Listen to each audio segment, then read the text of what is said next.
Welcome to your source for amplitude modulation on ham radio, the AM window.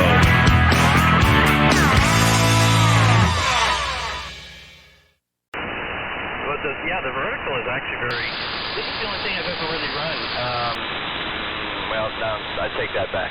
That's not entirely true. I used to run a flat top and a vertical. I would switch back and forth between polarities. I used to do a lot of gray line DXing, and having both the access to vertical and horizontal can be really an advantage on 40. It's hard to believe 40 can be as polar specific as UHF and VHF could be at times. And I remember being in a number of webs where our groups, nets, I think is the word, where sometimes I would be the only one that could hear somebody out there because I could go between the polarities. I'm hoping at one point to put another 40-meter flat top up here. I do have room for that. Just never could get one for 80 meters. That's always been the challenge, getting 75 and 80 meters. I just can't get anything efficient up there except for this building. But, I try vertical on 40 at nighttime. It's a good signal launcher, and be really surprising what you can do. What impresses me is I've got the KFS Web SDR, and this thing's really kicking the daylights out of it. It's I don't know what kind of... I know they've got a very extensive receiving system there, but goodness gracious, right now it's open between Florida and California, that's for sure. So, Bill, go ahead. I guess I picked up that you're in Indiana. So let's see if the propagation gods will smile on us this morning.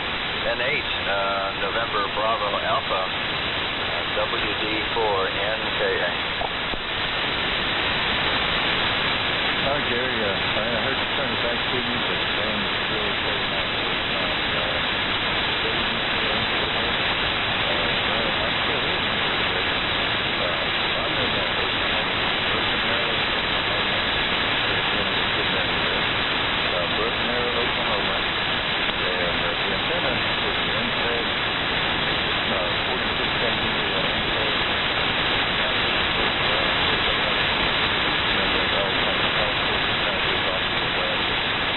I'm not hearing him. Yeah, he's still going. Seeing like they hear in Oklahoma right in the middle. So I'll take 73 to 7 here. I'll carry you. Nice to meet you as well.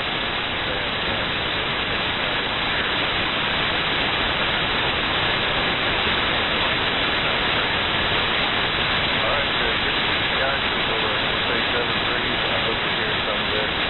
We'll talk to you later. Yeah, all right. Still going. All righty. Real good, Bill. N8 NBA.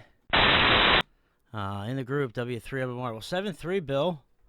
You were a pretty solid, pretty almost Q5 until about the end of that transmission. Then you took a big slow roll and fade down towards the noise, but nevertheless, it was great working you here on 40-meter AM this morning. And Gary, real good to hear you as always, man. I'm going to say 7-3, but I can't get over how good our signals are to each other here on 40, man. This is fantastic. Henry was here earlier, apparently. Said he was checking propagation.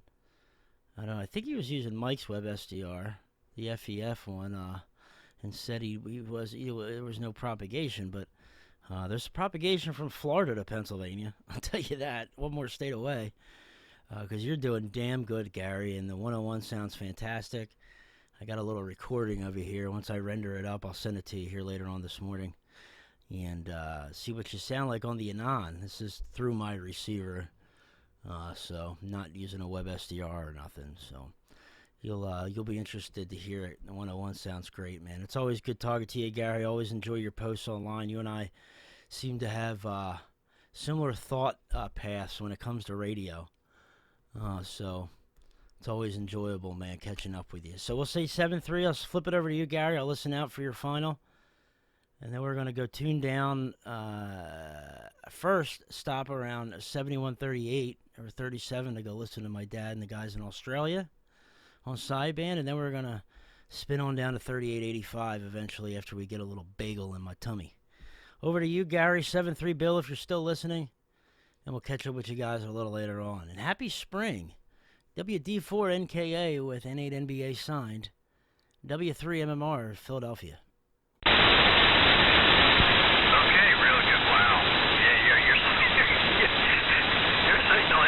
Sounding good down here. And it is amazing because I get that what Henry was saying about not getting any propagation. I tuned up the FEF and it wasn't hearing me, but obviously just going just a couple miles more eastward makes all the difference in the world. And yeah, I don't know, to me that's the big challenge of 40 meters is yeah, there's general propagation direction, but sometimes it can be really, really point specific, and so that's always been an interesting thing to me.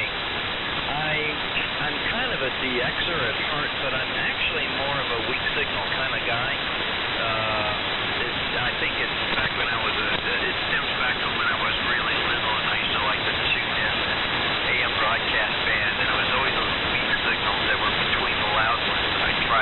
I just knew there was something secret going on there. So I was always listening for the weak signal and the fluttery signal because they were the ones that were really far out.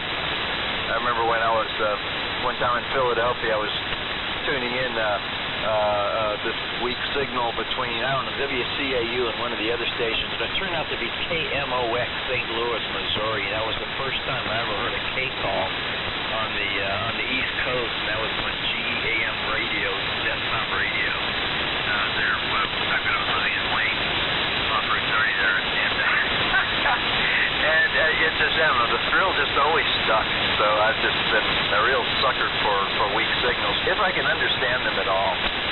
And I think that's the reason why I harp so much on getting some audio highs in there, because the more highs I can hear in the audio for those weak signals, and the better I can hear them. So anyway, thanks for coming back, Perry, with the monster sounding cool signals down here. Great audio, man. Great audio that you got there. And we'll catch you later. Tell everybody up on 75 I said hello. And maybe at some point during the week I'll crawl up in the crow's nest and retap the antenna and get on 75 and shout a little bit. But I needed to stretch my legs out here on 40. It's sort of the natural home band for me. This is where I came from, and I like to retreat back to now and then. W3MMR signed, and N8NBA also signed. I'll be standing by after I get myself some coffee and see how the household is doing. This is Whiskey Delta 4. Never kiss alligators, which is sound advice. You hit almost 20 over that time, Gary. Solid 15 over. 7-3. Catch you later. W3MMR. That's it.